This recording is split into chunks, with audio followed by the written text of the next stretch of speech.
Alors pour aujourd'hui, pour initier cette conférence, donc on a le plaisir de recevoir Jérémy Lecomte. Jérémy est chercheur CNRS, il travaille au laboratoire d'astrophysique de Bordeaux. Ses spécialités, ce travail l'amène à combiner une approche d'observation grâce à des télescopes et une approche plus modélisatrice grâce à la modélisation numérique.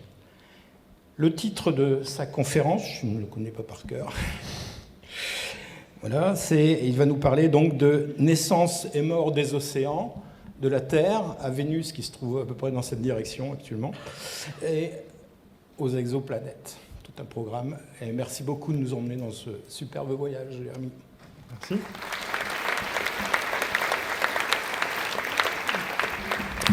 Bonjour à tous.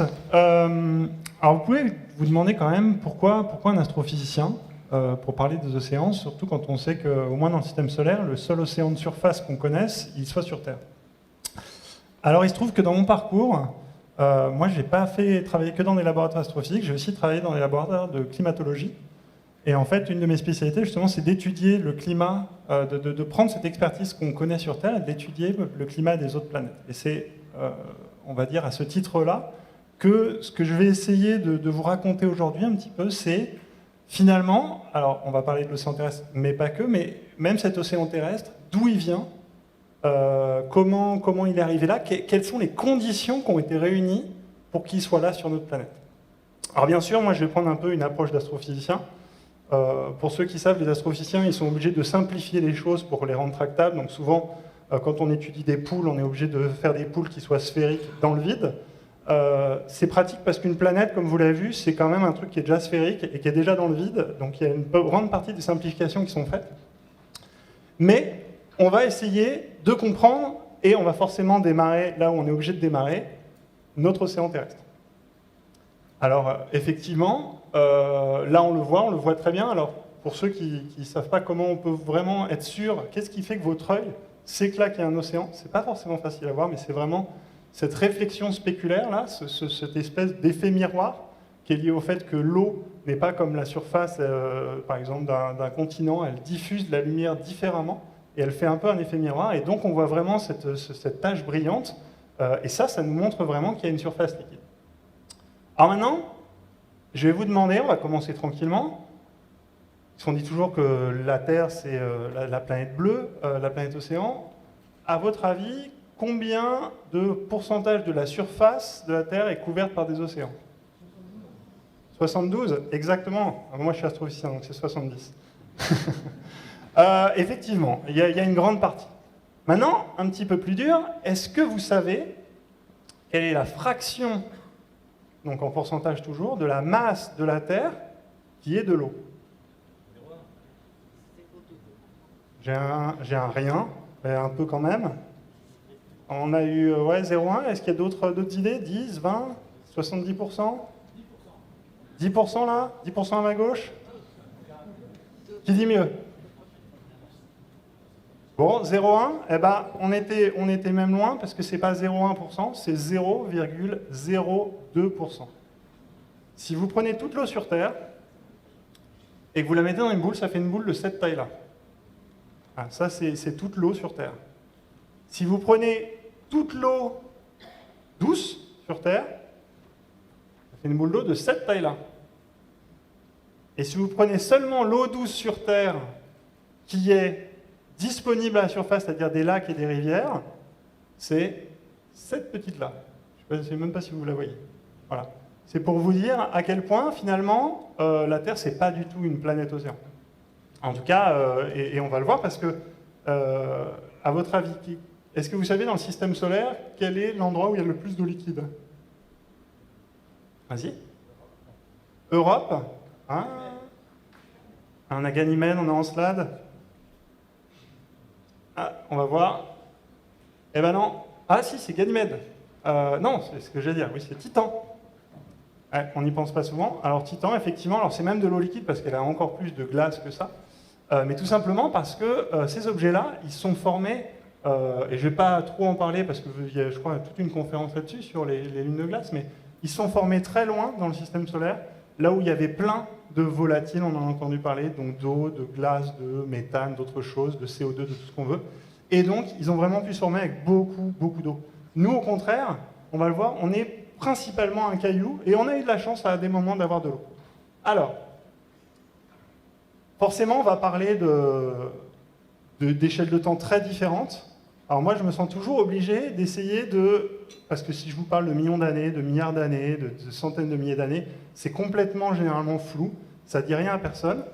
Donc ce que je me suis dit, c'est que pour commencer, on pouvait quand même se faire une espèce de petite chronologie de l'astrophysicien, avec toutes les étapes. Alors c'est pas une échelle linéaire, parce que nous, on ne peut pas travailler avec des échelles linéaires, donc c'est une échelle qui va de 10 en 10. Et donc on a à l'échelle 1 an, 10, 100, 1000 ans, hop, après on arrive à 1 million d'années, 1 milliard d'années, et on va s'arrêter à 10 milliards d'années. Et franchement, s'il y a un truc à retenir, je pense que c'est ça. C'est peut-être là que vous allez en apprendre le plus, mais ce que je me disais, c'est essayer de donner finalement des repères, des jalons temporels, quand je vous donne une date, de ce que ça veut dire dans, alors pas notre vie de tous les jours malheureusement, mais ce que ça veut dire à l'échelle de nos civilisations ou de notre planète. Alors typiquement, un an, ça c'est simple, hein, c'est un tour autour du Soleil. C'est-à-dire comme ça que c'est défini. Il faut quand même se rappeler que les astrophysiciens, qui avant étaient des astronomes, qui étudiaient le mouvement des astres, eh ben, ils étaient là parce que notamment les calendriers étaient faits autour des astres. Ensuite, 10 ans, bon, j'ai choisi que c'était à peu près la durée de vie d'un chat. Alors, encore une fois, pour nous, en tout cas en physique, on a tellement des grandes disparités d'ordre de grandeur à gérer que moi, tout ce qui est entre 1 et 3, ça vaut 1. Tout ce qui est entre 3 et 30, ça vaut 10. Tout ce qui est entre 30 et 300, ça vaut 100. Et ainsi de suite. Donc là, je vais vous donner vraiment... Il ne faut pas me dire, non, mais ça, c'est pas 10, c'est 12, c'est 15. Non, non. 15, c'est 10. 20, c'est 10. Voilà, c'est déjà. Ensuite, 100, c'est à peu près la durée de vie d'un humain. Pour faire simple. 1000, c'est à peu près, en fait, la durée de vie d'une civilisation. Quand on regarde, finalement, l'Empire romain, voilà, qui a disparu il y a 2000 ans. Ça donne à peu près déjà un ordre d'idée. 10 000 ans, est-ce qu'il y en a qui... Qu'est-ce qui s'est passé il y a 10 000 ans sur Terre? Là? La glaciation, oui, il y a dû avoir... c'est plus longtemps que ça, je crois, les époques, justement, les époques interglaciaires, c'est plutôt en centaines de milliers d'années. Ouais, c'est pas mal, l'écriture, moi, début de l'agriculture, voilà, c'est vraiment le début... où on commence à avoir une société finalement qui ressemble un peu à la nôtre. 100 000 ans. Les dinosaures, ils vont venir, mais c'est pas tout de suite. Les dinosaures, c'est un peu plus loin.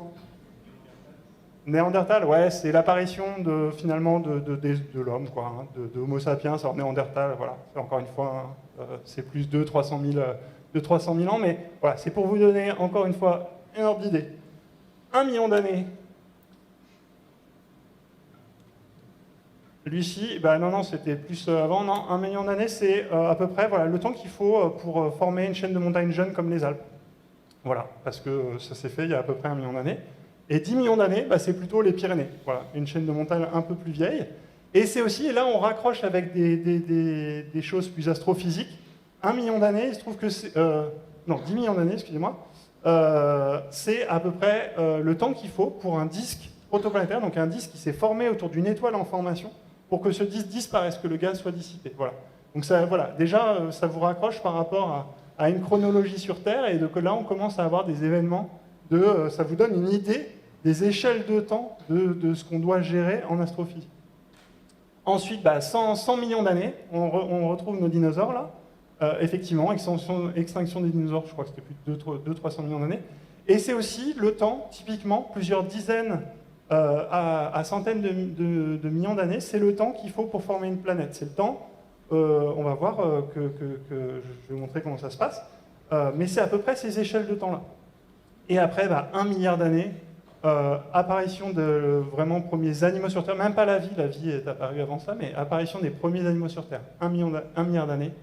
Et 10 milliards d'années, c'est la dernière, parce que typiquement, c'est l'âge de l'univers. L'âge de l'univers, il a à peu près 13 milliards d'années. C'est aussi la durée de vie du Soleil. Alors le Soleil, il n'a pas lui aussi 10 milliards d'années, mais il va vivre 10 milliards d'années. Nous, on est à peu près au milieu de ce temps-là.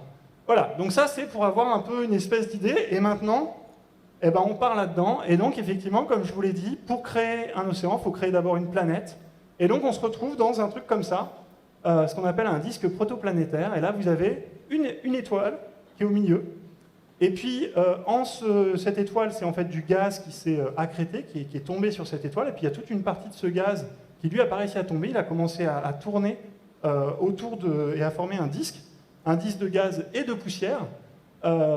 Et en fait, dans toutes ces poussières, elles commencent à se collisionner les unes aux autres.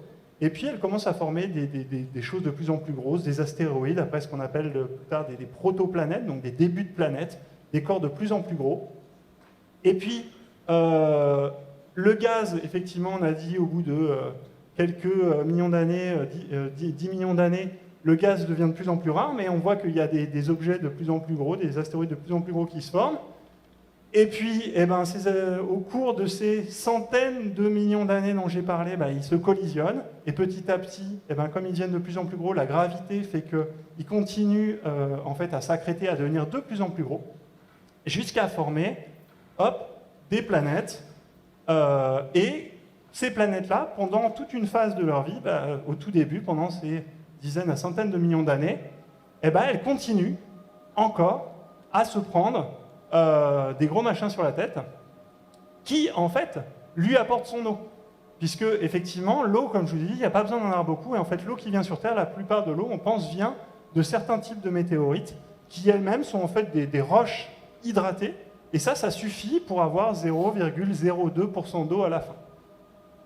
Et donc, comme vous voyez, on a cette planète qui, elle, est en fait un océan de magma. Il fait très chaud, il fait plusieurs milliers de degrés. Parce que tout simplement, elle se prend tellement d'énergie, toute l'énergie cinétique de ces choses qui tombent en permanence là, sur la planète, suffisent à faire fondre complètement la planète.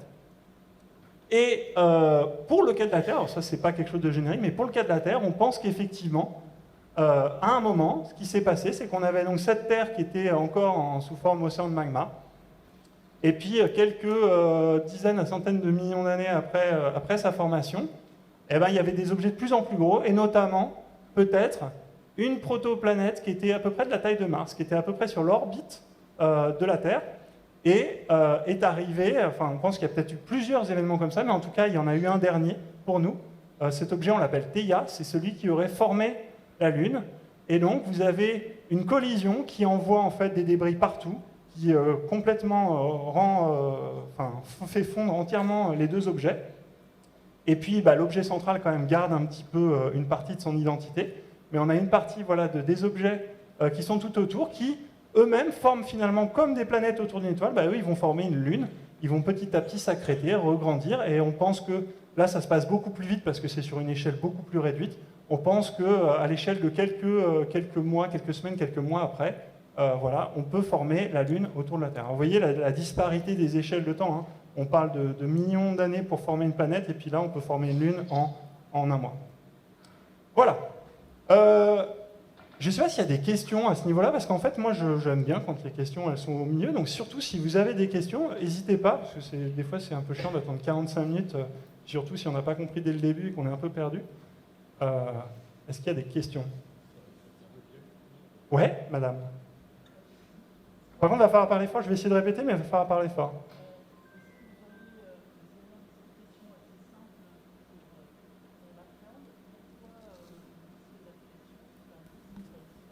Ah, alors pourquoi est-ce que le disque d'accrétion est un disque et pas une sphère? Tout simplement, ça c'est effectivement une bonne question. Alors il faut savoir que dans l'univers, il y a deux formes d'objets. Il n'y en a pas 36, il y en a deux. Il y a les boules et il y a les disques. Et ça, c'est pour des raisons très pratiques. Pourquoi il y a des boules? Parce que ce qui domine dans l'univers, c'est la gravité.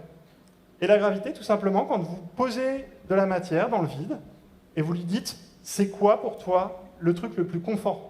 Vous savez, le plus confort, quand on se met dans le fauteuil et qu'on veut vraiment avoir un minimum d'énergie à donner, hop, on est bien avachi au fond du fauteuil. Et bien, pour la gravité, pour la matière, c'est une boule, parce que c'est là où elles sont le plus rapprochées ensemble. Donc c'est pour ça que l'ensemble des étoiles, des planètes, tout ça, les satellites, globalement, c'est des boules. Et la seule raison pour laquelle des petits objets, comme nous d'ailleurs, ne sont pas des boules, c'est simplement parce que nous, on n'est pas tenus par la gravité, on est tenus par les forces électrostatiques. Et qu'en fait, ça permet de tenir des tensions qui sont hautes. Si on était fluide, on serait des boules, mais ça permet de tenir d'autres tensions.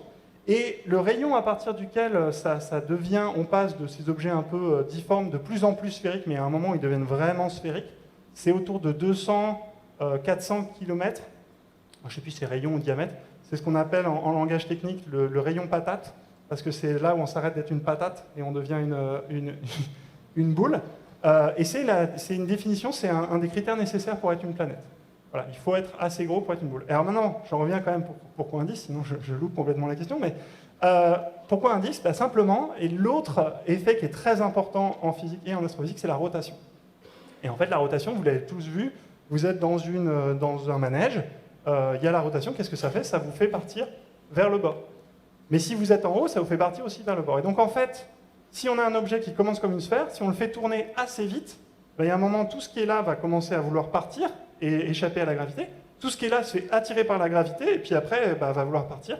Et donc tout se fait dans un disque. Et en fait, on a l'effet, ce qu'on appelle aussi patineur-patineuse. Vous savez, le patineur ou la patineuse, quand il commence à tourner, puis à un moment, il ramène les bras, et là, il tourne très vite. Parce qu'en fait, quand on a une étoile qui se forme, c'est un nuage de gaz, mais qui est immense, qui est plus grand que le système solaire, en fait. Et il tourne tout lentement. Mais comme il tombe, petit à petit, c'est comme si le patineur ou la patineuse ramenait les bras, et donc là, il tourne très très vite. Et donc là, ça s'écrase dans un disque, et c'est pour ça qu'il y a une partie de la matière qui arrive à s'effondrer, à être vraiment très dense, ça forme une étoile qui est une sphère, et autour, le gaz qui est plus diffus, la gravité est moins forte, et c'est la rotation qui gagne, et ça fait un disque. Voilà. Donc n'hésitez pas, si vous avez des questions au fur et à mesure. Et donc, qu'est-ce qui se passe? Voilà, qu'est-ce qui se passe pour cette planète? Alors, en fait, ça, c'est un petit diagramme que j'ai fait pour vous qui donne le temps à peu près. Et on a, on va dire, le centre de la planète jusqu'à sa surface. Et on va voir un petit peu ce qui se passe. Et donc, je vous ai dit, on commence par un océan de magma, tout est fondu, tout est fluide, ça bouge dans tous les sens. Et notamment, dans cet océan de magma, il y a souvent donc, des roches qui sont plus sphéreuses, plus lourdes, et qui se séparent du reste. Et là, en fait, ce qu'elles ont envie de faire, elles, c'est de tomber. Et donc, il y a une espèce de pluie qui va commencer à faire le cœur de fer du milieu de la planète. Et ça, effectivement, ça se fait en quelques centaines de milliers d'années. Ça va relativement vite, et c'est ce qui va faire que la planète elle va être stratifiée. Et puis, il reste cet océan de magma liquide. Et puis là, à un moment, qu'est-ce qui se passe? La planète, à un moment, on arrête. Là, on est après ce dernier gros impact. Ça va commencer à se refroidir. Hop, la surface émet des rayonnements, elle commence à se refroidir. Et il y a un moment, ça va se refroidir assez pour commencer à solidifier. Alors, c'est pas complètement facile de comprendre pourquoi ça commence à solidifier au fond, parce que vous allez me dire, le fond, c'est quand même ce qui est le plus chaud. Normalement, c'est la surface qui se solidifie. Alors ça, c'est un peu technique, mais en gros, c'est parce que la pression est telle que, en fait, ça se solidifie beaucoup plus chaud à très haute pression. Et donc, c'est pour ça qu'on commence toujours par solidifier les planètes du centre vers l'extérieur, même si c'est l'extérieur qui est le plus froid. Voilà. Donc, on commence à solidifier ce manteau, cet océan de magma. Et puis, forcément, donc ça fait un manteau solide. Et puis, petit à petit, on arrive à solidifier. Quand on a solidifié jusqu'à la surface, on commence à former une croûte. Et voilà, on a une planète. Oui, mais vous allez me dire, où sont les océans là-dedans? Alors, les océans, j'y arrive. Alors, hop. Donc, formation du noyau métallique, solidification du manteau, formation de la croûte. Maintenant, océan, qui dit océan, dit eau. Qui dit eau, elle est où cette eau? Alors, l'eau, c'est les petits points bleus que je vous ai mis. Je tiens à dire que les petits points bleus, ce n'est pas des gouttes d'eau. Il ne faut pas le voir comme ça. C'est pour vous dire où, à peu près, il y a des choses avec de l'eau. Mais quand on est au début, en fait, c'est de l'eau qui est plutôt dans les minéraux, ça va être des minéraux hydratés. Enfin, ce n'est pas des minéraux parce que c'est du magma liquide, mais c'est de la roche en fusion qui contient en elle de l'oxygène, de l'hydrogène, qui est inclus dans ce magma liquide. Et puis, qu'est-ce qui se passe? Au moment en fait, où ça commence à solidifier, ce qui se passe, c'est qu'il se trouve que cette eau, elle n'aime pas être dans le solide. Elle préfère carrément être dans le liquide. Pour elle aussi, c'est plus confortable d'être dans le liquide. Donc en fait, au fur et à mesure que ça se solidifie, en fait, il reste un tout petit peu d'eau dans le manteau solide et tout le reste se concentre petit à petit parce qu'il y a de moins en moins de... Vous imaginez, le magma, il remonte, et ça se concentre en eau, en tout cas en hydratation. L'hydratation augmente. Et donc petit à petit, ce que ça fait, c'est que à cause de... Alors on va peut-être pas encore appeler ça volcanisme parce qu'il n'y a pas vraiment de croûte, mais en fait, dégazage de ce magma, mais c'est ce qui se passe au moment d'un volcan. Au moment d'un volcan, vous avez de la lave qui sort, et vous voyez des volutes de gaz qui sortent. Et bien ça, à ce moment-là, ça émet beaucoup de CO2 notamment, mais aussi beaucoup, beaucoup d'eau. Et donc là, on a une atmosphère qui se forme pendant ce moment-là, mais qui va être plusieurs centaines, voire peut-être, on pense, milliers de bars d'eau. Donc un bar, pour vous dire, c'est la pression atmosphérique qu'il y a dans cette pièce. Mais à ce moment-là, il y a plusieurs centaines, voire plusieurs milliers de bars d'eau à la surface de la Terre, et il y fait plusieurs milliers de degrés.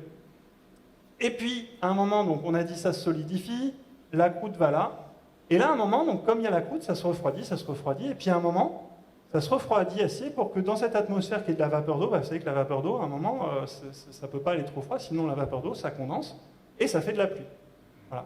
Et donc, il y a ce moment où l'atmosphère est assez froide pour condenser la vapeur d'eau qu'il y a dedans, et on va avoir une espèce de déluge qui va faire les océans, qui va simplement pleuvoir les océans.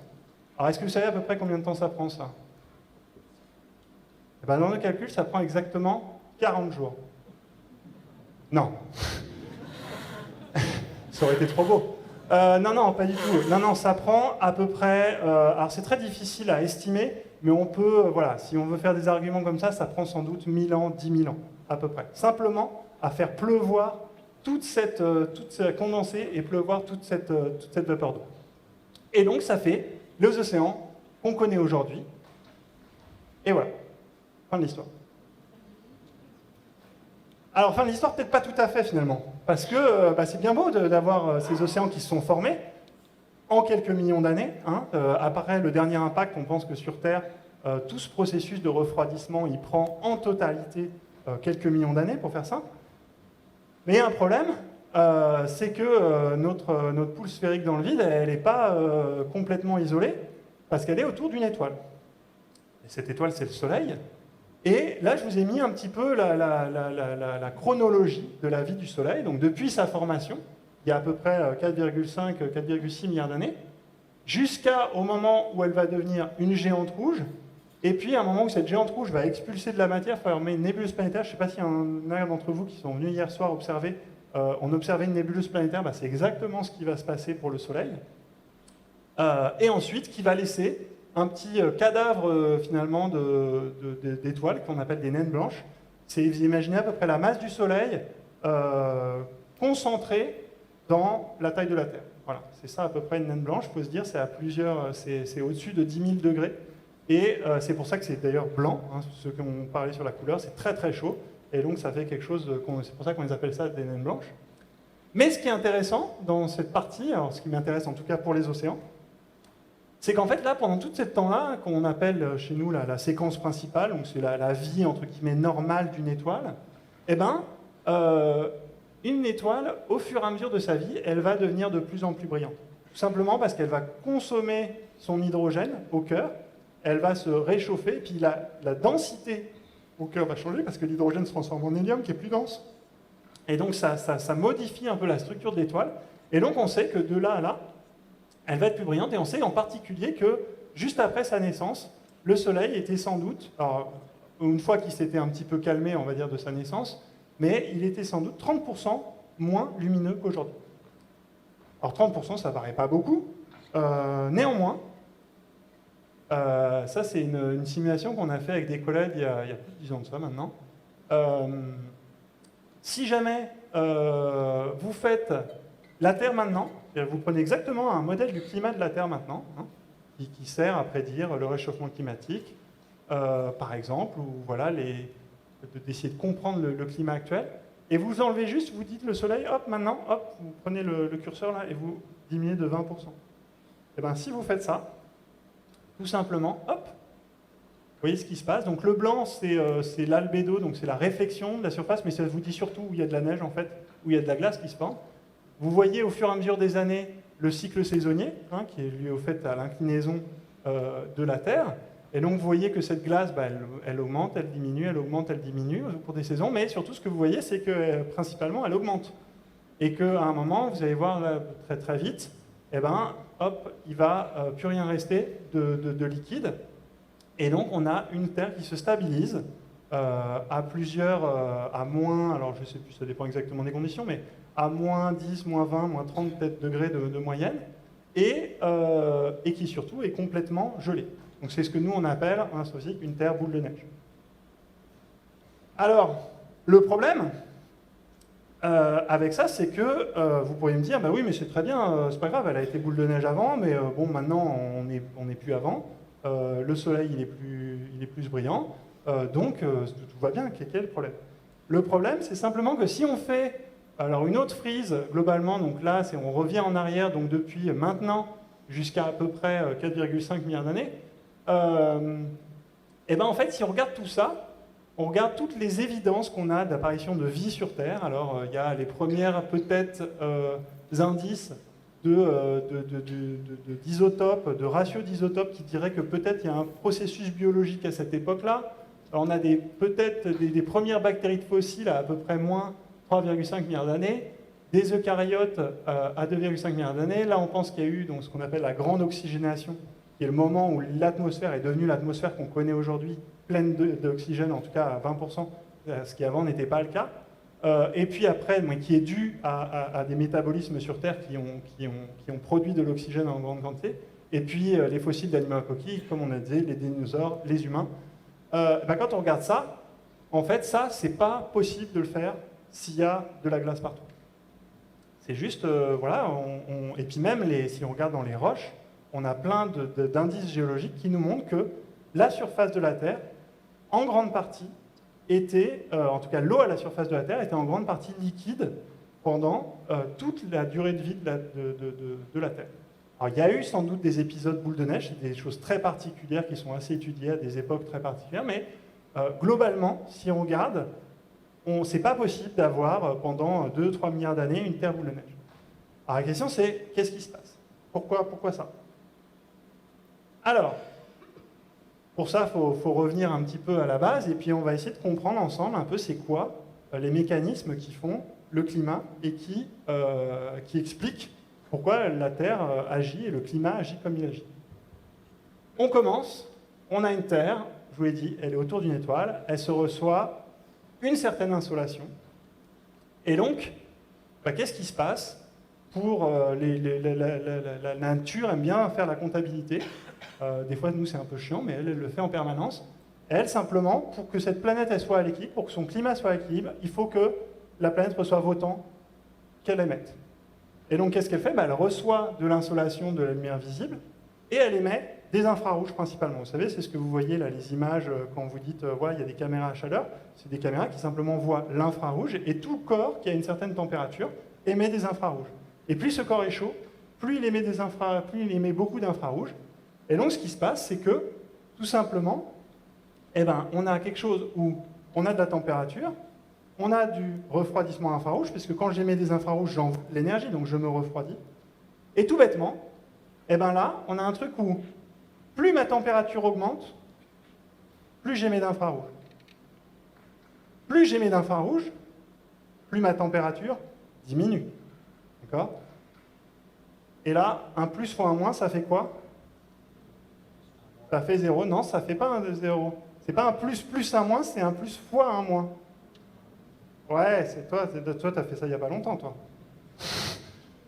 Ouais, ça c'est pas très compliqué. Hein. Un plus fois un moins, ça fait un moins. Et donc ça, c'est ce qu'on appelle une rétroaction, ce qu'on appelle négative. Alors négatif, souvent on se dit, ouais, négatif, c'est pas très bien. Non, si, négatif, c'est bien. Ça veut dire une rétroaction qui stabilise en physique, une rétroaction négative. Tout simplement, c'est quoi? C'est imaginer, vous avez une balle dans une coupelle, et cette balle, plus vous la déplacez, et puis forcément, si vous la déplacez, il y a une force de rappel, il y a la gravité qui va vouloir ramener. Et plus vous la déplacez, comme c'est incurvé, plus elle va vouloir revenir. Et donc ce qui se passe, c'est que si on augmente le déplacement, on augmente la force de rappel, mais si on augmente la force de rappel, on diminue le déplacement. Et qu'est-ce qui se passe? Il y a un équilibre qui se fait, c'est aussi une rétroaction qui est comment? Plus fois moins, ça fait moins. Et donc, tout simplement, ça fait une rétroaction qui s'arrête que quand on est à l'équilibre et que finalement, il n'y a plus de déplacement, il n'y a plus de force de rappel, on est à l'équilibre, tout va bien. C'est exactement ce qui se passe avec le climat. Il reçoit de l'insolation, eh ben, il veut chauffer, mais quand il augmente sa température, il augmente son refroidissement. Quand il augmente le refroidissement, il diminue la température, jusqu'à atteindre une stabilité où il émet exactement autant d'infrarouge qu'il reçoit de lumière visible. Et eh ben, la température qu'il y a, que vous pouvez calculer à ce moment-là, eh ben, c'est la température moyenne de votre planète. Mais ça, le problème, c'est que quand vous faites ça pour la Terre aujourd'hui, eh ben, vous arrivez à moins 20 degrés. C'est un peu problématique parce que nous, on sait que s'il faisait moins 20 degrés, ça ne serait pas la fête tous les jours. Mais, qu'est-ce qu'on voit d'autre sur cette photo? Ouais, exactement. On voit l'atmosphère. On la voit super bien, elle est là. C'est cette petite couche toute fine. Alors, toute fine, mais beaucoup moins fine que les océans. Les océans, en moyenne, 2 km de profondeur, si on les mettait tout à la surface de la Terre, l'atmosphère, c'est plutôt, on va dire 30, 100 km, quelque chose comme ça. Mais cette atmosphère, même si elle est en masse encore plus petite que les océans, elle est primordiale. Elle est primordiale tout simplement parce qu'elle fait de l'effet de serre. Mais oui, parce que l'effet de serre, on dit toujours, ah, l'effet de serre, c'est mauvais, c'est mauvais. Trop d'effet de serre, c'est mauvais. Mais l'effet de serre, c'est vital. On en a absolument besoin. Pourquoi on en a besoin? Parce que s'il n'y a pas cet effet de serre, on est à moins 20 degrés. Alors, qu'est-ce qui va se passer? Si on prend cette planète et que maintenant on lui met une petite atmosphère autour, hop, voilà, on met une petite atmosphère, qu'est-ce qui va se passer? Tout simplement, cette atmosphère, elle fait de l'effet de serre. Et l'effet de serre, alors on peut l'expliquer de 20 000 manières différentes. Moi, la manière dont j'aime bien expliquer, c'est que c'est un gaz qui arrête les infrarouges. Et donc, tout simplement, vous prenez une planète, vous avez une certaine température, vous mettez un gaz qui arrête les infrarouges, et donc, qu'est-ce qui se passe? Il y a moins d'infrarouges qui partent. Ça paraît bête, hein. Mais, vous vous rappelez, la physique, elle aime bien faire de la rétroaction et de la comptabilité. Exactement. Donc, qu'est-ce qui se passe? Tout simplement, maintenant, la compta, elle est complètement pas bonne, parce que, d'un coup, il y a beaucoup moins d'infrarouges qui sortent. Et il y a toujours la même insolation qui arrive. Donc, qu'est-ce qu'on fait? On est obligé de augmenter, toujours dû à cette rétroaction, d'augmenter la température jusqu'à ce qu'on retrouve la même quantité d'infrarouges. Et donc, ça fait qu'on retrouve un équilibre. On a notre comptabilité qui est équilibrée, mais à une température plus élevée. En gros, on a la même compta, mais on a fait des économies parce qu'on a dépensé un peu moins. Voilà. Donc, maintenant, ok, donc ça explique pourquoi on a nos plus 15 degrés en moyenne aujourd'hui. Très bien.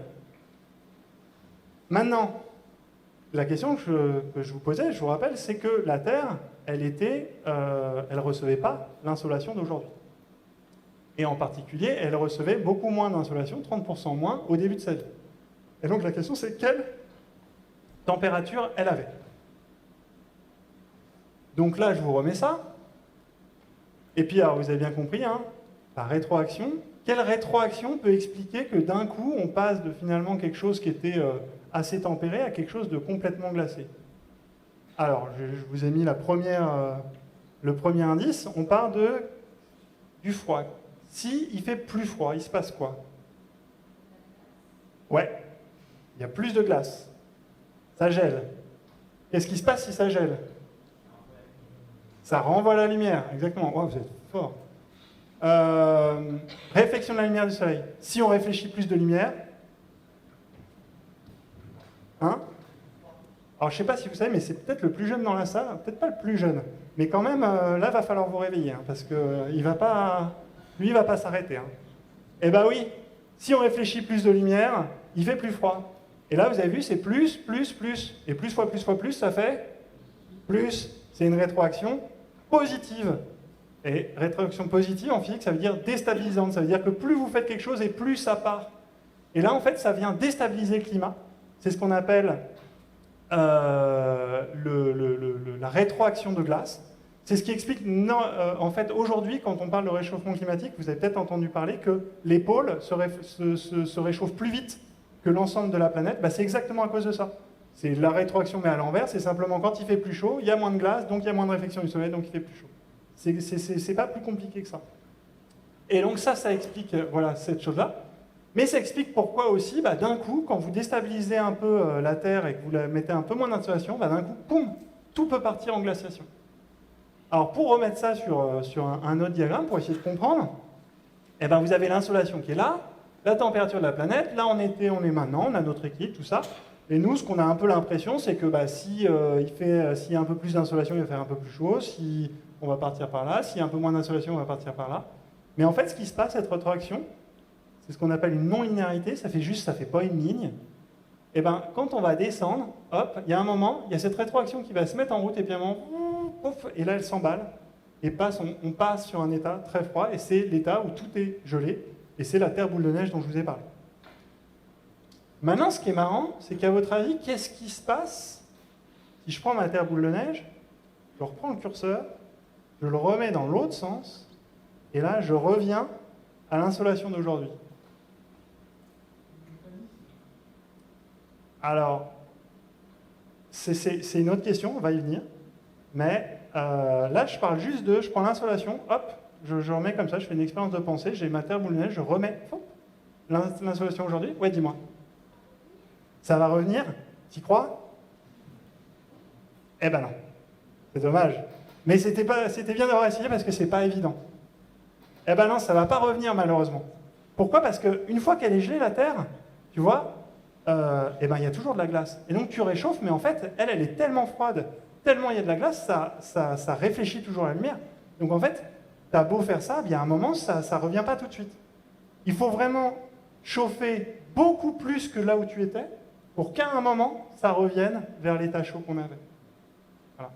Et là, on a ce qu'on appelle, pour faire un terme un peu barbare, mais moi que je trouve très joli à l'oreille, c'est le terme d'hystérésis. On a un cycle d'hystérésis qui veut juste dire que l'état dans lequel on est, ça arrive dans beaucoup d'états physiques, dans beaucoup de domaines de la physique, mais notamment pour les planètes, et ben, l'état dans lequel on est, en fonction ne dépend pas seulement des conditions, mais dépend aussi de l'histoire du système, de qu'est-ce qui lui est arrivé avant. C'est pour ça que ça s'appelle hystérésis. Donc là, typiquement, là on est ici, mais si pour une raison ou une autre on avait baissé l'insolation, on arriverait ici. Si on remonte l'insolation, hop, eh ben on va se retrouver ici. D'accord? Et on va rester dans notre Terre boule de neige. Voilà. Et donc, il faudrait qu'il y ait de l'insolation très très forte qui permette d'arriver ici. Et puis si on redescendait l'insolation, là on pourrait revenir ici. Mais on ne peut pas simplement, en jouant comme ça, hop, passer de là à là. Alors on ne peut pas, si on peut quand même, heureusement, parce que regardez, comme je vous ai dit, hop, je vous ai dit que le Soleil, il a commencé à moins 30% de d'insolation par rapport à aujourd'hui. Okay? Donc en fait, la Terre, elle aurait dû commencer là. Comme je dis, le Soleil, tranquillement, lui, il augmente sur son insolation, augmente a augmenté au cours des 4-5 derniers milliards d'années. Donc en fait, on devrait être là. Mais heureusement, on n'est pas là, nous on est là. Alors qu'est-ce qui... Ouais, dis-moi.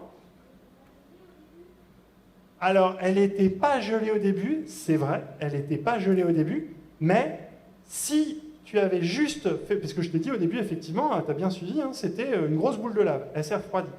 Mais s'il n'y avait pas ce dont je vais te parler là, s'il y avait juste l'atmosphère d'aujourd'hui qui était, hop, restée, elle aurait gelé et on serait effectivement là. Mais on a de la chance sur Terre, on a un gros thermostat. Et ce thermostat, il y a votre collègue là qui l'a dit tout à l'heure, c'est lié au volcanisme. On a de la chance, on a un truc qui s'appelle sur Terre le cycle du carbone, pour prendre un nom un peu pompeux, mais qui veut juste dire que le carbone sur Terre, il se balade comme on a le cycle de l'eau, vous savez, les océans, ça s'évapore, ça fait de la pluie, ça redescend, pof, pof, ça fait un cycle. Le carbone aussi, il fait un cycle, sauf que ce cycle, il ne dure pas sur quelques jours, ou quelques semaines, ou quelques mois, ou même quelques années, il dure sur des millions d'années. Parce qu'en fait, ce cycle, c'est quoi? C'est on a du CO2 qui est recraché par les volcans, je vous l'ai dit, la lave, ça recrache du CO2. Et là, quand il y a des pluies sur des montagnes, ça fait cette réaction un petit peu barbare. On va pas, ça je l'ai laissé pour ceux que ça intéresse. Mais en gros, les roches qui sont là, elles vont réagir avec le CO2 et elle va faire notamment ces espèces-là qui vont aller couler dans les eaux et aller dans les océans. Là où il va y avoir une autre réaction, cette réaction, c'est former des carbonates, c'est simplement les petits, les planctons et tous les organismes qui font une coquille. Vous savez, une coquille, c'est du carbonate, quoi, du calcaire. Et ça, ça piège, c'est fait, le carbonate c'est fait avec notamment du carbone, là, il y a un petit atome de carbone, et puis après ça tombe au fond de les mers quand il meurt, et puis la tectonique des plaques fait que ce carbone, hop, il repart dans le manteau, et puis à un moment, quand il peut être réchauffé, il peut revenir dans le magma, et hop, il fait un cycle. Et là, toutes ces réactions, en fait, ce que ça fait, c'est que pour ceux qui auraient l'œil bien affûté, on voit que cette réaction, elle mange 2 carbone, 2 CO2, 2 dioxyde de carbone, elle en recrache qu'un, donc il y en a un qui part dans le fond de l'océan. Et bien ça, c'est encore, vous allez me dire, c'est quoi, c'est une plus fort alors la subduction, mais ce phénomène, ça fait sur quoi sur le climat? Une rétroaction, voilà, c'est bon, voilà. Vous êtes des experts maintenant. Alors c'est quoi cette rétroaction? Ah oui, je voulais juste vous montrer, hop, voilà, ça c'est le genre de micro plancton là, qui a ses coquilles en calcaire. Et bien simplement, s'il fait plus froid, qu'est-ce qui se passe? Qu'est-ce qui stabilise? S'il fait plus froid, comme on l'a dit, il gèle. Le problème c'est que quand il gèle, et ben, si vous gelez par exemple tout cet océan, et ben, déjà il n'y a plus beaucoup de pluie, hein, et puis donc il n'y a plus beaucoup d'eau de pluie, et donc il n'y a plus vraiment d'interaction, beaucoup moins d'interaction entre l'océan et l'atmosphère, et donc simplement vous arrêtez de piéger le carbone. Mais si vous arrêtez de piéger le carbone, au contraire, si on fait un gros piégeage de carbone, eh ben, il y a moins d'effet de serre si on piège le carbone. Et s'il y a de l'effet de serre, lui, l'effet de serre, ça fait moins de froid. Mais donc là, on a plus, moins fois moins, ça fait moins. Donc on a encore une rétroaction négative. Voilà. Donc là, en fait, eh ben, ça explique tout simplement que au cours de la vie de la Terre, sur des centaines de milliers d'années, voire des millions d'années, eh ben, on a ce cycle du carbone qui a agi comme un thermostat qui, en fait, dès qu'on allait trop près de la Terre boule de neige, ou même quand on entrait dans ces épisodes de Terre boule de neige, le piégeage du carbone s'arrêtait ou devenait très faible, le volcanisme continuait, et hop, d'un coup, eh ben, ça pouvait permettre de sortir, ça faisait un effet de serre très fort qui nous faisait sortir de ces terres boules de neige. Et au contraire, quand il fait très très chaud, quand il y a beaucoup de pluie, eh ben, il y a un piégeage du carbone très efficace qui fait redescendre le carbone. Et d'ailleurs, on peut le voir dans... il y a par exemple, ça c'est des données, je pense, du lac souterrain de Vostok, où ils ont capables de mesurer le CO2 dans l'atmosphère de la Terre sur des centaines de milliers d'années. Et vous voyez, effectivement, ça c'est des époques, des cycles glaciaires interglaciaires, où on voit le CO2 qui descend, augmente, descend, et puis en fait, à chaque fois qu'il augmente, c'est la fin d'une ère glaciaire, et on repart dans un cycle interglaciaire, et ainsi de suite. Alors le problème, vous voyez, il y a une petite anomalie là-haut, c'est qu'en fait, ce que la Terre est capable de mettre en carbone dans l'atmosphère, vous voyez, en centaines de milliers d'années, nous, on est capable de le faire en centaines d'années, tout simplement. Et il ne faut bien sûr pas s'étonner que ça ait une rétroaction très forte.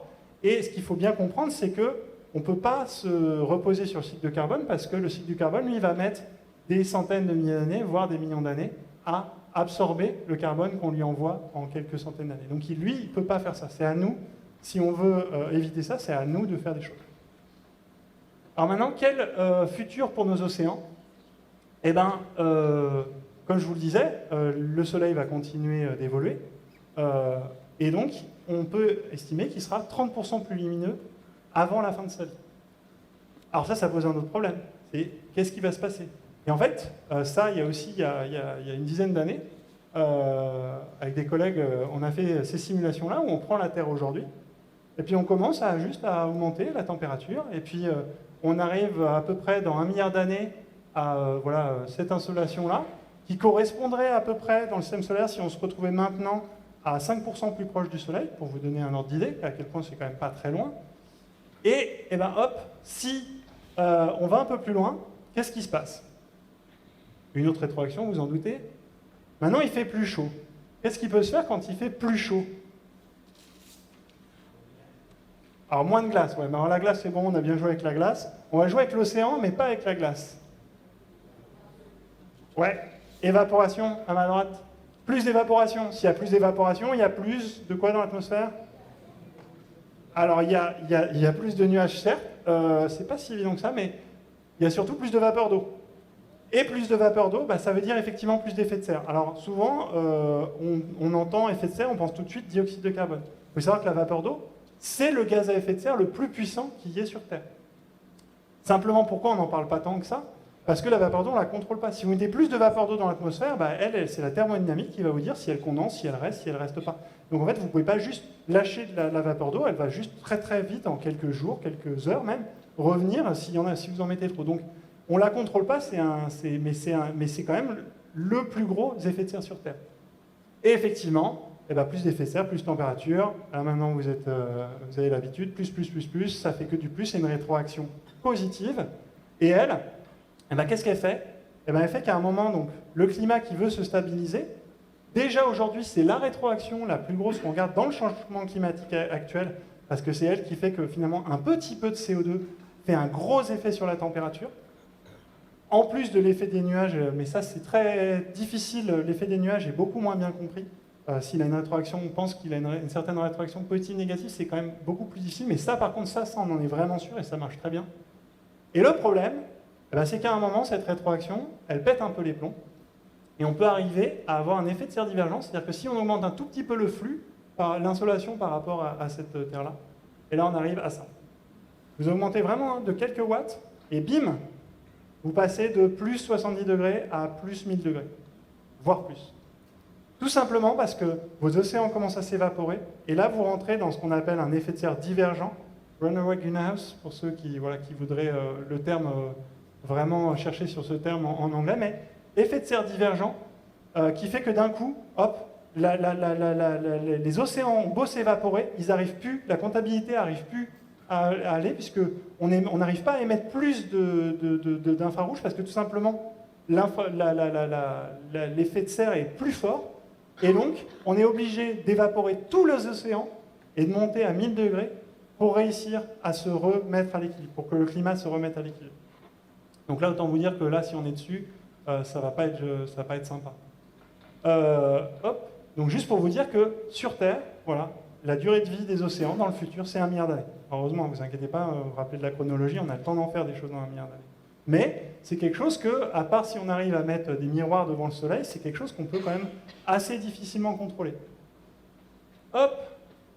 Et donc, si je reprends mon schéma pour vous redonner quand même un petit peu d'explication, je vais changer un peu l'échelle. Effectivement, si on augmente l'insolation, il y a un moment, on arrive à cet état très chaud. Et encore une fois, là c'est marrant, il va y aussi avoir un cycle d'hystérésis, parce qu'on a fait des expériences où on est parti de là, donc dans des simulateurs, des simulateurs du climat, de la Terre et d'autres planètes, hop, et quand on redescend l'insolation, en fait, on ne revient pas ici. Si on prend l'insolation de la Terre actuelle, on reste très chaud. Donc en fait, la Terre, elle a 3 états stables pour l'insolation actuelle. Elle a un état boule de neige, on l'a déjà vu, elle a l'état qu'elle a aujourd'hui, et elle a aussi un état où tous les océans sont évaporés, où il fait plus de 1000 degrés à la surface, et en fait, on est presque comme une Vénus. Mais on est une Vénus encore pire, parce qu'en fait, Vénus, c'est 92 bars, donc c'est à peu près 100 fois l'atmosphère terrestre, de CO2, il fait à peu près 450 degrés à la surface, mais nous, on parlerait d'une planète où il y aurait à peu près 270 bars, c'est la quantité d'eau qu'il y a dans les océans, et plus de 1000 degrés. Alors vous allez me dire pourquoi Vénus, elle n'est pas comme ça, tout simplement parce qu'on pense que ça lui est arrivé, mais qu'en fait, à un moment, l'eau, comme c'est hydrogène et oxygène, il y a les rayons UV du soleil qui peuvent casser cette molécule, et l'hydrogène part, hop, parce que c'est l'atome le plus léger, et l'oxygène peut être pris dans le manteau et simplement oxyder la surface, et donc il ne vous reste plus que le CO2. Et donc on pense que c'est possiblement ce qui s'est passé sur Vénus. Mais la question à 1 million de dollars, c'est est-ce que Vénus, elle, a eu des océans dans le passé? Parce que je vous ai dit, tout simplement, dans le passé, l'insolation était plus petite. En fait, il y a des gens qui ont fait le même type de simulation dont je vous parle et qui ont dit oui, Vénus, elle a pu avoir des océans parce qu'en fait, tout simplement, elle a une particularité, Vénus, c'est qu'elle tourne très lentement. Elle tourne sur elle-même en 243 jours, si je ne me trompe pas. Et donc, ça fait que si jamais vous prenez la Terre, en fait, quelque part, enfin, vous prenez Vénus, vous lui mettez l'atmosphère de la Terre, vous la mettez sous le Soleil jeune, un peu plus faible, et en fait, vous lancez la simulation, et là, ça vous prédit, ça, on pense que ça marche assez bien, ça vous prédit qu'il va y avoir des gros nuages qui vont se former du côté jour, parce que c'est comme dans les zones tropicales aujourd'hui, c'est là où on a les moussons, tout ça, ça fait des énormes nuages qui réfléchissent très très bien à la lumière et donc qui viennent stabiliser le climat. Et donc ça, on pense que, notamment sur des exoplanètes, ça doit bien marcher. Et eux disaient, ouais, c'est bon, c'est réglé, il peut y avoir des océans sur Vénus. Mais, en fait, c'est pas aussi simple que ça. Pourquoi je vous montre ça? Tout simplement parce que leur expérience, c'est exactement comme de mettre une pièce de 2 € sur la tranche. Est-ce que c'est possible de mettre et de faire tenir une pièce de 2 € sur la tranche? Oui. Est-ce que, de la manière dont on fait un lancer de pile ou face, c'est facile que la pièce arrive et se stabilise sur la tranche? Non. D'accord? C'est la différence entre je prends une condition tac, mais est-ce que je peux y arriver? Rappelez-vous, on parle d'hystérésis. L'histoire du système est aussi importante que son état à un moment donné. Et donc, en fait, ce que nous, on a fait, encore une fois, avec des collègues, c'est qu'on a essayé de faire des simulations pour Vénus, et on a essayé de calculer comment était le passé de Vénus. Donc, on sait que Vénus, probablement, donc là, aujourd'hui, est plutôt sur cette zone chaude. Oui, ce qu'ils ont montré, c'est qu'au moment on va dire, il y a 2-3 milliards d'années, ça, c'était un état stable. C'est quelque chose où on pourrait, pour une installation donnée, avoir un état stable. Mais nous, on s'est posé la question, rappelez-vous, hein, comme tu l'as dit au début, on commence très chaud. On a une boule de lave. Est-ce qu'à un moment, on a pu se refroidir? Et en fait, quand vous calculez l'insolation au début de la vie de Vénus, en fait, vous êtes là, vous n'êtes pas là. Vous êtes là, et donc Vénus, comme elle commence très chaude, elle arrive ici, et elle peut rester que là. Donc Vénus, elle n'a jamais pu, dans son histoire, avoir des océans. Et là, je vous mets le kicker, qui normalement, qui moi, quand j'ai compris ça, m'a un peu mis à plat, c'est qu'il faut se rendre compte qu'on a beaucoup de chance, parce que nous, la Terre, non seulement aujourd'hui, on a l'insolation qu'il faut pour avoir des océans, mais c'était pas la condition suffisante pour avoir des océans. Parce que pour avoir des océans, il faut aussi qu'au début de la vie de la Terre, le Soleil était assez faible pour qu'on puisse se refroidir. Puisque comme je vous l'ai dit, nous aujourd'hui aussi, on a cet état stable très chaud. Et donc en fait, c'est uniquement parce que le Soleil a sa vie et qu'au début de sa vie, il était moins brillant, qu'on a des océans aujourd'hui sur Terre. Si le Soleil de tout temps avait été comme il est aujourd'hui, eh ben on serait juste une deuxième Vénus. Voilà. C'est juste pour vous donner une petite idée. Alors je vais passer un petit peu vite parce que là, hop, le temps file. Juste pour vous parler quand même un petit peu d'exoplanètes. Juste pour vous dire, voilà, ça c'est une animation qui vous montre, alors pas toutes les exoplanètes connues, moins que ça vous montre toutes les exoplanètes dans des systèmes multiples connus. Alors quand je dis connus, via 2011, hein, donc c'était quand même un petit moment, on en connaît encore plus maintenant. Mais pour vous dire, aujourd'hui on connaît des milliers d'exoplanètes, donc des planètes autour d'autres étoiles que le Soleil. Là, pour vous dire, ça vous donne une idée à peu près. Chaque cercle, c'est à l'échelle par rapport à la taille du système solaire. Là, vous avez les 4 planètes internes, Jupiter, Saturne, hop, non, j'ai dû la louper, je ne sais plus, hop, Jupiter, Saturne, là, je crois que c'est Uranus. Pour vous dire à quel point, en fait, ces systèmes sont très compacts. Et là, bien sûr, on ne peut pas commencer à aller faire une simulation pour chaque planète, c'est plus possible. On ne peut pas aller voir, dire, bon, qu'est-ce qui se passe? Est-ce que celle-là, il est possible d'avoir des océans, tout ça? Donc on a créé un concept qui s'appelle le concept de la zone habitable. Et tout simplement, c'est en fait tout ce que je vous ai raconté là, pour la Terre, pour Vénus. Je ne vous ai pas parlé de Mars, mais c'est parce que vous allez avoir une conférence entière pour demain, donc je ne voulais absolument pas déflorer le sujet. Mais ce qui est intéressant, c'est qu'en fait, on peut mettre une limite en fonction du type d'étoile. On sait que maintenant on a compris c'est quoi les limites pour avoir des océans, c'est exactement ce que je vous ai raconté. On a compris c'est quoi les limites externes, c'est quand on ne peut plus mettre assez de CO2 pour empêcher la glaciation. Et donc on a créé ce concept de zone habitable qui en fait qui dit que de ce côté, quand on est là à peu près, on a les bonnes conditions. Ça ne veut pas dire qu'on a des océans. Il faut aussi avoir de l'eau, il faut que l'histoire se passe bien, mais là c'est les conditions nécessaires pour avoir des océans. Alors le problème, c'est que zone habitable, moi j'aime pas du tout ce terme, parce qu'on pense toujours, ah bah oui, ça veut dire qu'on peut aller y vivre. Non, ça ne veut pas du tout dire qu'on peut aller y vivre, hein, ça peut être des environnements assez nocifs pour nous. Alors nous, on avait proposé d'autres noms avec un collègue, on avait proposé, pour que ça reste HZ, on proposait la hunting zone, c'est-à-dire la zone de chasse, parce qu'en fait, ce concept-là, il est aussi utilisé par les agences spatiales pour dire, bon ben voilà, c'est quoi l'endroit, c'est quoi le type de planète qu'on a envie d'aller observer, parce qu'on a envie de comprendre ce qui s'y passe. Donc, on va essayer d'aller voir ça.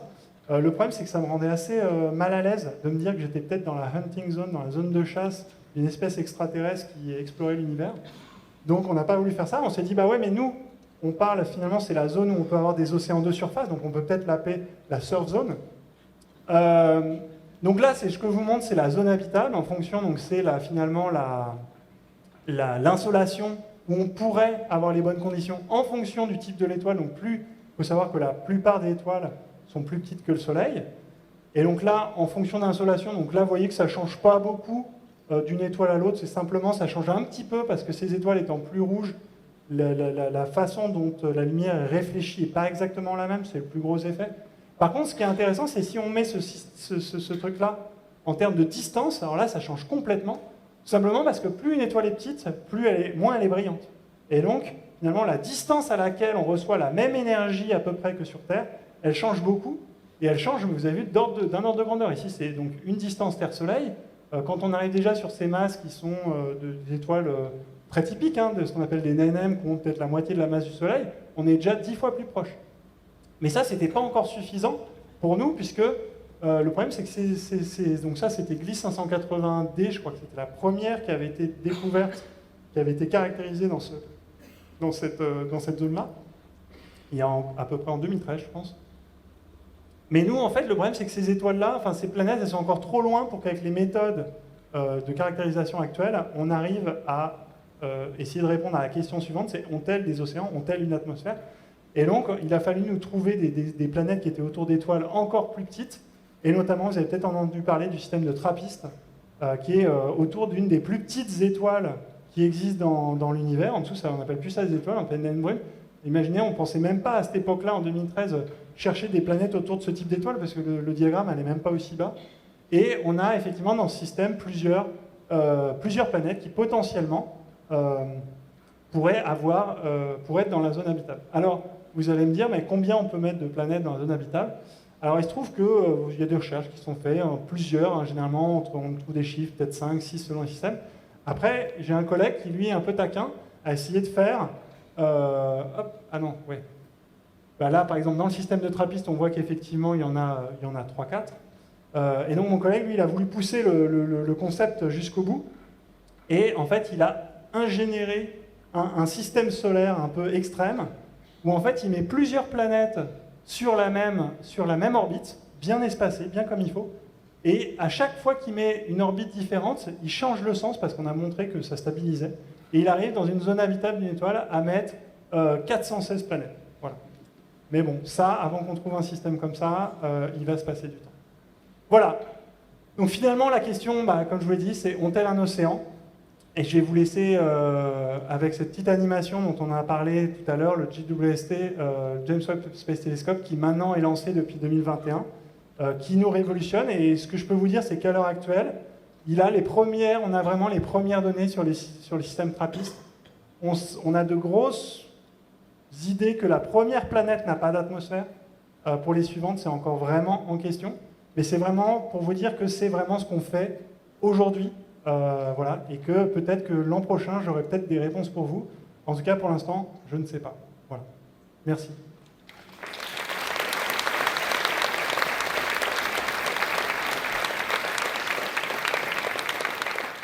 Bonjour, merci beaucoup. J'ai une question. Est-ce que plus le Soleil vieillit, et plus la zone habitable s'éloigne, ou est-ce qu'elle disparaît? Alors, elle s'éloigne.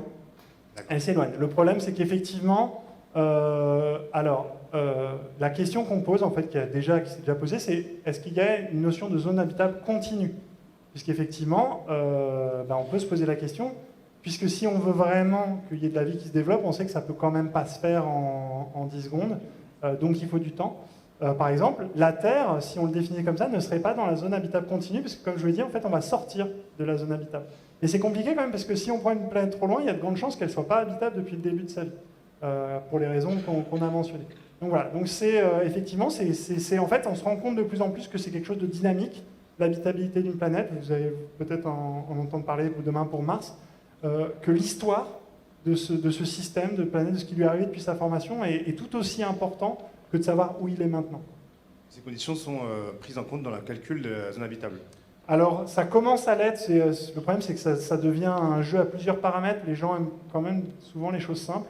Donc, les spécialistes peuvent avoir un calcul. Nous, avec des collègues, on essaye de pousser sur ça, mais on sait que c'est quand même compliqué. Donc, par exemple, le type de diagramme que je vous ai montré ne prend pas en compte typiquement ce genre de choses. Après, il y en a qui vont avoir des zones, ce qu'on appelle les zones habitables conservatives, des zones habitables optimistes, voilà, parce qu'en fait, il faut aussi comprendre que, moi, je pense, mon point de vue, j'en parle forcément, je le dis comme ça, parce que c'est quand même le langage qui est utilisé dans ce domaine-là, mais il faut quand même comprendre qu'on n'est pas naïf au point de se dire il faudrait regarder que ces choses-là, parce qu'en fait, c'est pas que ça qui nous intéresse. Et puis, pour comprendre si un jour il y a de la vie sur une planète, il ne faut pas observer que des planètes dans un état, il faut observer tout plein de types de planètes, et peut-être qu'un jour, il y en a une qui aura une anomalie, et qu'on ne pourra pas expliquer par autre chose que des processus biologiques. Et donc là, on aura quelque chose. Mais on ne va pas dire, tiens, on a une planète, hop, elle est dans la zone habitable, cool, voilà, on va trouver de la vie, c'est fini. Donc ça ne s'est jamais passé comme ça. Donc voilà, je pense qu'il faut garder du recul par rapport à ces notions-là. Ce n'est pas quelque chose de gravé dans le marbre. Merci. Oui, bonjour. Bonjour. Merci pour votre présentation. Quand vous avez parlé du cycle du carbone, donc si j'ai bien compris, vous disiez que quand la planète se refroidit trop, il y a une rétroaction négative qui permet de compenser. Mais votre schéma avait l'air de dire que l'effet de serre diminuait. Et dans ce cas, pour moi, l'effet de serre réchauffe la planète. Ouais, alors c'est un peu compliqué ces diagrammes aussi. Quand il y a des moins, on s'y perd. Le mieux, c'est quand il n'y a qu'un seul moins. Non, ce que je disais, c'est que plus il fait froid, plus il y a de gel. Plus il y a de gel, moins il y a d'enfouissement du carbone. Mais s'il y a plus d'enfouissement du carbone, il y a moins de... Enfin, voilà, faut retourner, mais voilà. Mais pour avoir le plus et le moins. Mais sinon, je vous le fais tout simplement. Plus il fait froid, plus il gèle. Plus il gèle, moins il y a d'enfouissement. Et donc, moins il y a d'enfouissement, plus il reste du CO2.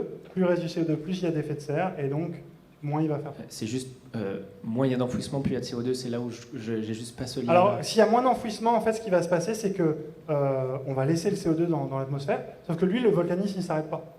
Et le volcanisme, en fait, il va juste continuer à pomper du CO2 dans l'atmosphère. Donc c'est comme l'insolation. En fait, et c'est une histoire de comptabilité. Il y a quelque chose on vous donne en permanence. Et ce n'est pas une question statique, c'est on vous donne, vous prenez, et puis à un moment, vous prenez moins, donc vous créez du stock, quoi.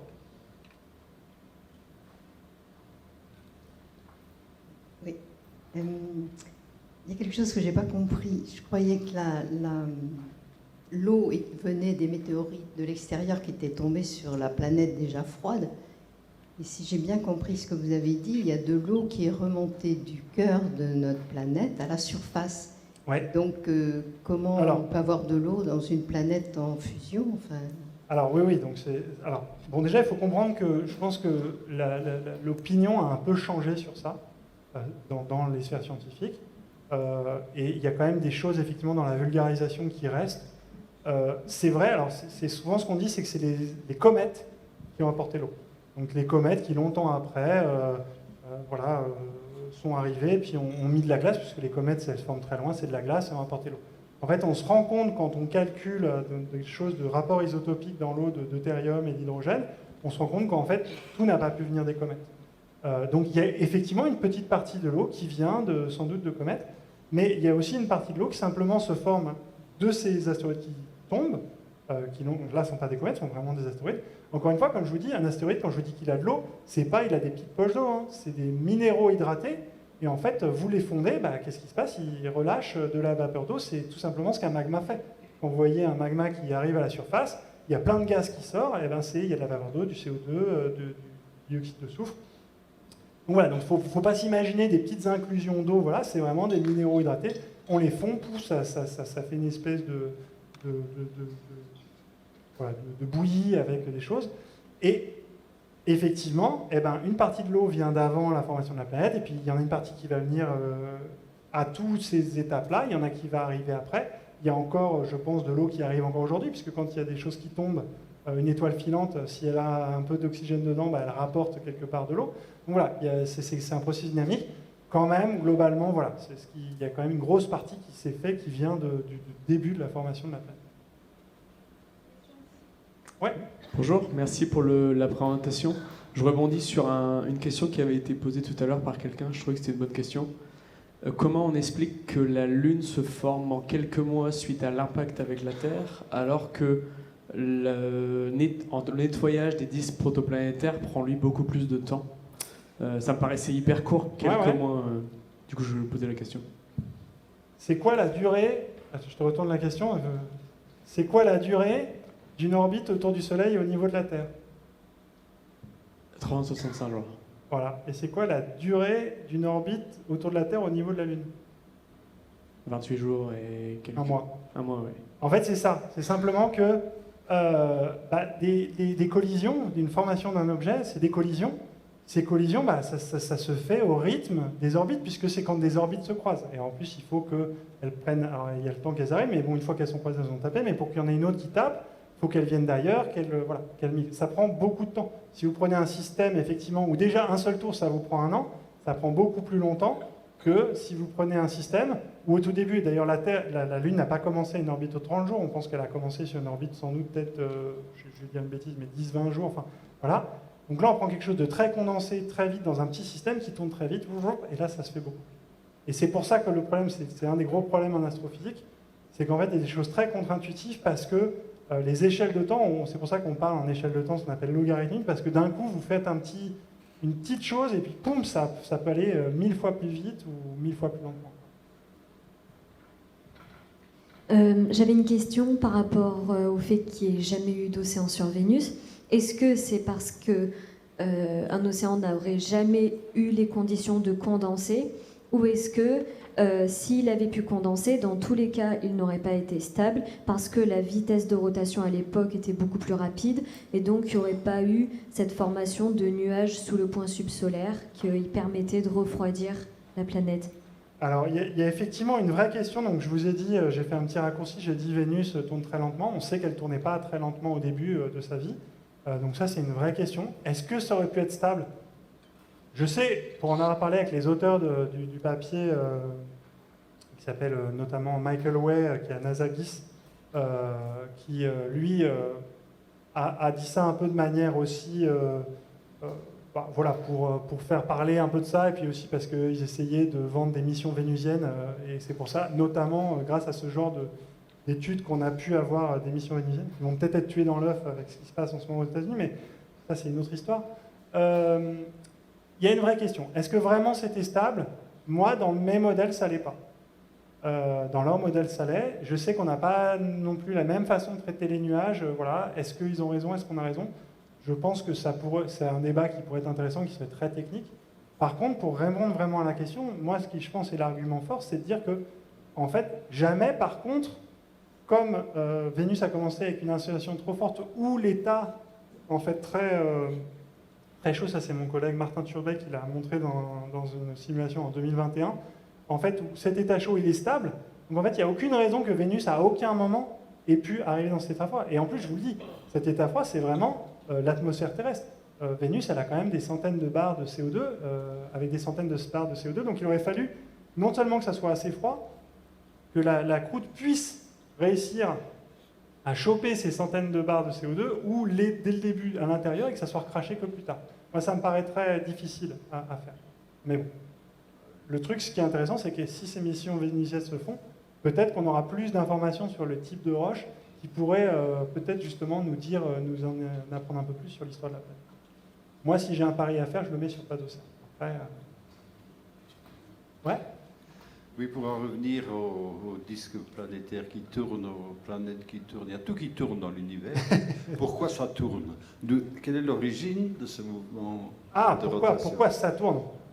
Ça, c'est une bonne question. Pourquoi il y a quelque chose déjà dans l'univers, hein? Ça, on peut se poser la question, parce que ça serait quand même plus simple. Rien, pas de loi à écrire, on ne serait pas là à y réfléchir, franchement, ce serait plus simple. Pourquoi ça tourne?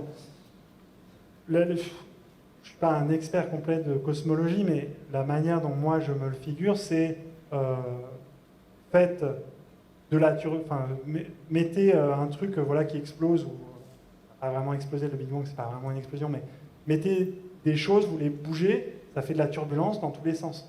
Ça ne tourne pas dans un mouvement d'ensemble. Globalement, l'univers ne tourne pas. D'ailleurs, en fait, s'il tournait, ça serait par rapport à quoi? puisqu'en fait, c'est lui qui définit son propre référentiel. Ça, c'est un autre truc auquel on peut penser. Si l'univers était un seau d'eau, vous mettez en rotation l'univers, la face ne s'incurve pas, tout simplement parce que c'est lui qui crée son propre référentiel.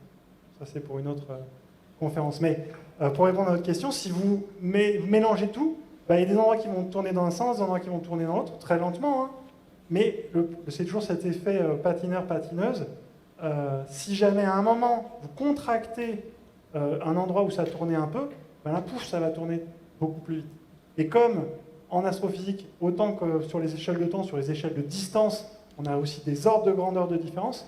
Si vous prenez le gaz du nuage proto-solaire qui a formé le Soleil, qui sans doute faisait des centaines, voire des milliers d'unités astronomiques, voire peut-être des dizaines de milliers, je ne me rappelle plus exactement, même s'il tourne très lentement, vous le diminuez seulement à la taille du Soleil, ou même son disque protoplanétaire, quelques unités astronomiques, et là vous avez en ordre de grandeur la rotation qui doit suivre, inversement proportionnelle. Donc voilà, c'est pour ça que localement, ça tourne toujours, les galaxies tournent, tout tourne, pas toujours dans le même sens, mais voilà. À partir de petites graines de rotation dans l'univers primordial, vous faites des endroits où ça tourne fortement.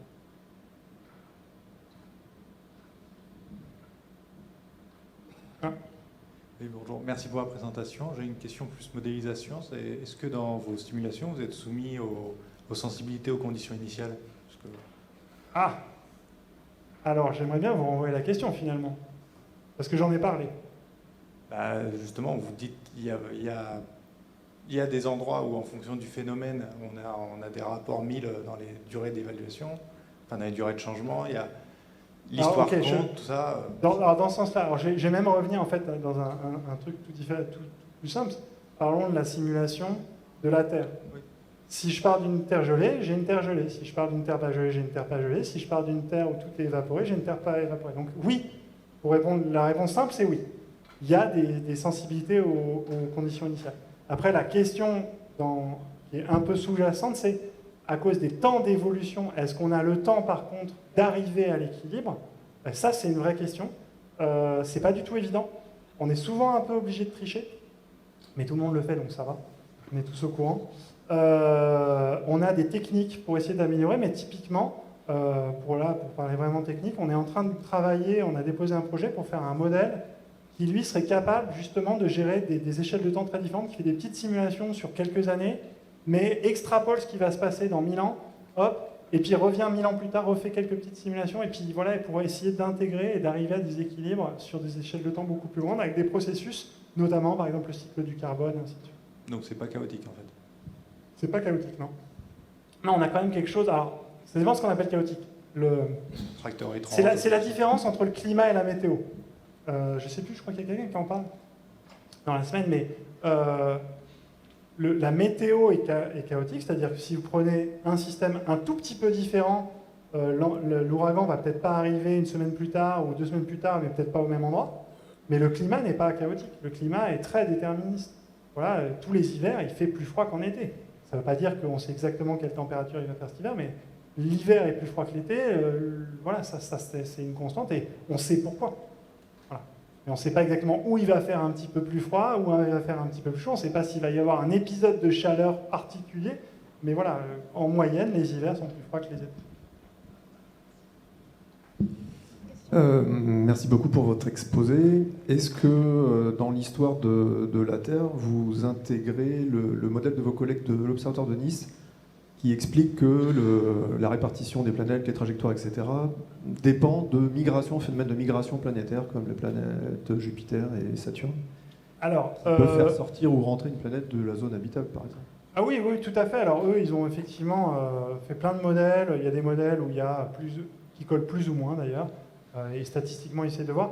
Alors, moi, quelque part, je vais, pour la faire simple, je m'en fous. En tout cas, au niveau... Moi je ne travaille pas spécifiquement sur l'histoire de la Terre. Là, j'ai raconté cette histoire pour faire sens de tout ce qui vient après, parce que je pense que c'est important de commencer par le début.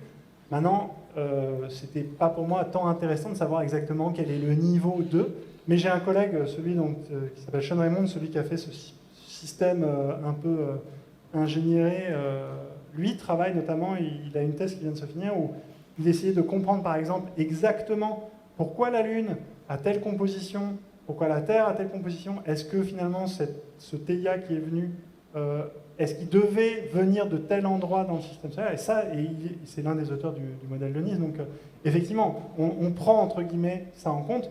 Maintenant, pour le détail de ce que je vous ai parlé là, il nous suffit de penser, voilà, il y a une planète qui s'est formée, elle avait de l'eau au début, il y en a un peu qui est arrivé après, mais la physique de ce qui se passe après et la physique du climat, ça, c'est assez peu lié, quoi.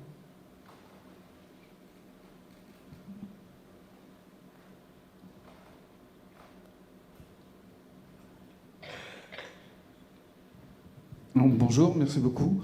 Je revenais sur le cycle du carbone, enfin, qui a été un élément équilibrant, stabilisant du climat, qui est en fait un carbone qui est capté par le ruissellement de l'eau de pluie qui va dans l'océan, qui est capté par des éléments vivants. Ouais. Et donc le climat de la Terre, la stabilisation du climat de la Terre est intrinsèquement liée à la présence du vivant sur la planète. Et là, vous allez me dire, mais je comprends pas, parce que il faut que ça soit stable pour qu'il y ait du vivant, il faut qu'il y ait du vivant pour que ça soit stable. C'est un élément qui s'auto-entretient quelque part. Alors, oui et non. Il se trouve que, donc ça a été vraiment très discuté, donc ce cycle des carbonates silicates aussi, il y a les silicates qui rentrent un peu dedans. On pense, on sait les processus qui pourraient faire pour que sans vie, donc de manière abiotique, ça puisse se faire. On pense qu'il est plus faible que ce que l'on observe aujourd'hui. Le problème, c'est qu'aujourd'hui, les flux de carbone qui font à cause de l'activité biologique sont tellement forts qu'ils effacent, que tout le reste est quantité négligeable. Donc en fait, c'est très difficile d'observer ce cycle abiotique du carbone. Je parle quand même sous couvert de... Prenez ce que je dis avec un grain de sel, hein, c'est pas du tout mon expertise, je suis pas géologue. Mais là, ce que j'en ai compris, voilà, c'est qu'on n'arrive pas à le voir, mais on a tous les processus. On pense que ça peut se faire. Et on pense que ça s'est fait. Et effectivement, à partir du moment où le vivant est arrivé, là, par contre, ça s'est vraiment amplifié et ça a marché encore mieux. Je crois que je vais vous remercier d'avoir été un si bel auditoire.